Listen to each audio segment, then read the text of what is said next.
ازيكم عاملين ايه؟ انا مؤمن الوزير، والنهارده هتكلم معاكم في فيديو مهم عن عربيات خلي بالك منها وانت بتشتريها مستعمله. يعني معنى الكلام ده مثلا انت تقول لي ان انا دلوقتي لما اجي ادور على عربيه مستعمله ثانيه او اجي اشتري عربيه مستعمله ثانيه ما ادورش عليها او ما نخربش وراها قوي، لا طبعا.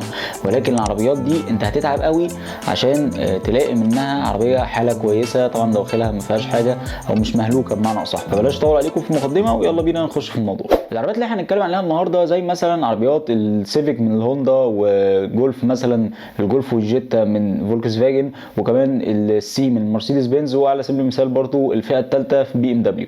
طبعا دي مش على سبيل الحصر، هي يعني على سبيل المثال كده. العربيات دي بتبقى او هتلاقي بينها مشترك حاجه واحده وهي الشباب.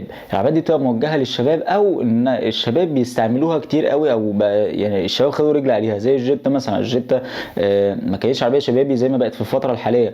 يعني في الفتره الحاليه بقت خلاص بقى معروف ان الجيتا بقت الناس بتستعملها عربيات شبابي، واللي سقط فيها مواتير ال 2000 التربو والكلام ده كله. فالعربيات دي على سبيل يعني في سبيل المثال العربيات دي بيبقى اغلبها عشان طبعا ركوبه شباب بيبقى في تهور، بيبقى في رعونه، فاغلب العربيات دي بتبقى مشيسه، بتبقى عربيات حالتها مش احسن حاجه.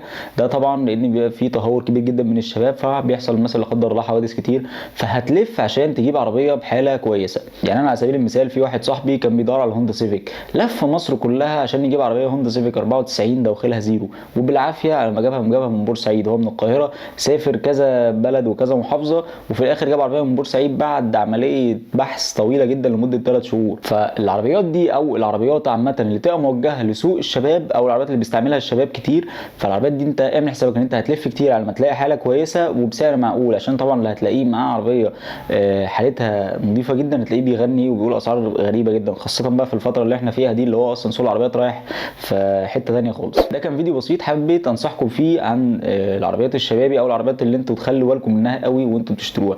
العربيات دي يا جماعه لازم تفرزوها كويس جدا جدا جدا، يعني يستحسن ان انت تاخد معاك حد فاهم يعمل لك عليها فحص مبدئي للعربيه، او مركز فحص معروف عنه ان هو كويس ونتائجه مضمونه. تكشف على العربيه دي من الاكسدام للاكسدام، واوعى ابدا ان انت مثلا يعني تستبخل في الفلوس مثلا، عادي احسن ما تلبس في عيب او يظهر لك عيب بعد كده يخسرك ثمن العربيه. معاكم مؤمن الوزير، واشوفكم في فيديو جاي على خير. سلام.